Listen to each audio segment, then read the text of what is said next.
حقوق الانسان الاستاذه امينه بوعياش كنشكرها على تأثيرها المستمر للحركه من اجل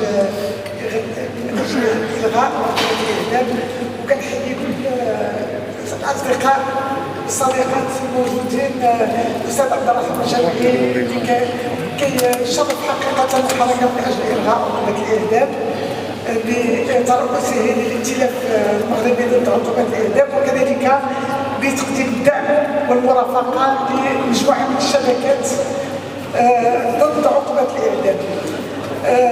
نظرا لكون هناك حضور مغربي وأجنبي نتكلم باللغة العربية، باللغة الفرنسية عفوا. Je voudrais également saluer Nicolas Perron et Julia Bourbon pour Ensemble contre la peine de mort, et saluer toutes les personnalités ici présentes, aussi bien les militants et les militantes pour l'abolition de la peine de mort que les représentants des pays qui soutiennent la cause de l'abolition contre la peine de mort, messieurs et mesdames les ambassadeurs. Donc je voudrais dire que cette occasion du 10 octobre, Journée mondiale contre la peine de mort, est une journée très importante pour nous, pour cette question profondément humaniste et de droits humains, qu'est l'abolition de la peine de mort. Et il se trouve qu'elle coïncide, comme l'a rappelé mon ami Zagraf Moujamé, elle coïncide avec le 10 octobre, journée nationale de la femme marocaine. Et vous allez me dire quel est le lien? Eh bien, les liens sont multiples. D'abord, il s'agit pour les deux cas d'une question de droits humains fondamentaux. Les droits des femmes sont des droits humains fondamentaux, et également le droit à la vie est le premier droit de tout être humain, comme le mentionne la Constitution marocaine dans son article 20. Mais il y a aussi l'attachement des femmes à la question à la vie, parce que les femmes donnent la vie et elles savent ce que c'est de porter un être humain pendant 9 mois et de le voir naître et de l'accompagner pour qu'il devienne un être humain. Par conséquent, plus que quiconque, elles sont attachées au droit à la vie, et de là peut-être s'explique le fait que vous avez vu tous les réseaux d'avocats et d'avocates, parlementaires, hommes et femmes, militantes et militants du droit à la vie, parce que les femmes sont particulièrement actives au sein de ce mouvement abolitionniste. Je voudrais dire effectivement que notre pays, le Maroc, est un pays abolitionniste. Parce que les journalistes parfois posent la question, ils disent « et le Maroc ?» Je dis « le Maroc, c'est un pays abolitionniste. Il est abolitionniste de fait, depuis 30 ans, comme ça a été dit, mais nous voulons que notre pays devienne un pays abolitionniste de droit.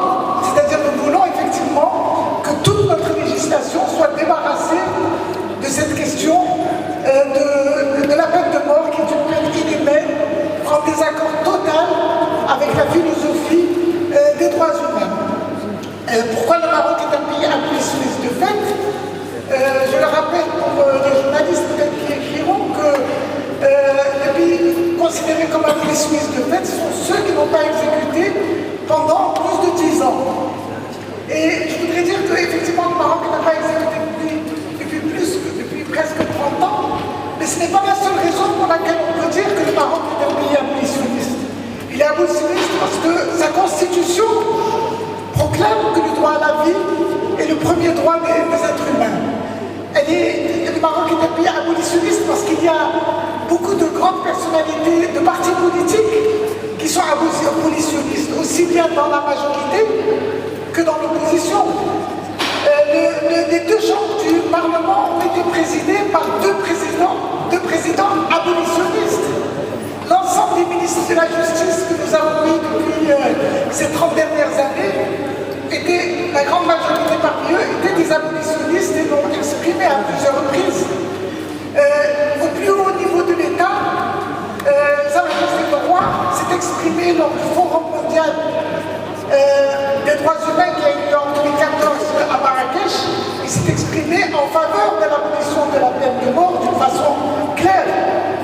Également, nous avons un mouvement sociétal, comme l'a rappelé Nicolas Perron, un mouvement sociétal extraordinaire qui œuvre en faveur de l'abolition des droits de l'homme, et également, comme ça a été rappelé, mobilisation qu'il y a eu de l'opinion publique autour du cas d'Ibrahim Saïdoun montre que notre pays est un pays abolitionniste et convaincu de cette idée. Et j'ajouterai un autre élément, c'est qu'une enquête nationale avait été faite par un organisme qui a montré que 40% des Marocaines et des Marocains sont favorables à l'abolition de la peine de mort. C'était en 2017 par l'agence Synergia. Et puis surtout, il y a ce magnifique mouvement qui nous porte vers l'abolition de la peine de mort. Et je crois que la magie des chiffres, effectivement, nous sommes pratiquement au 30e anniversaire. ما تنساوش تتابعونا في قناة اليوتيوب ديالنا وفعلوا خاصية الجرس باش يوصلكم كل جديدة. ديروا شير الفيديو وبارتاجوا الفيديو مع أصحابكم في مواقع التواصل الاجتماعي.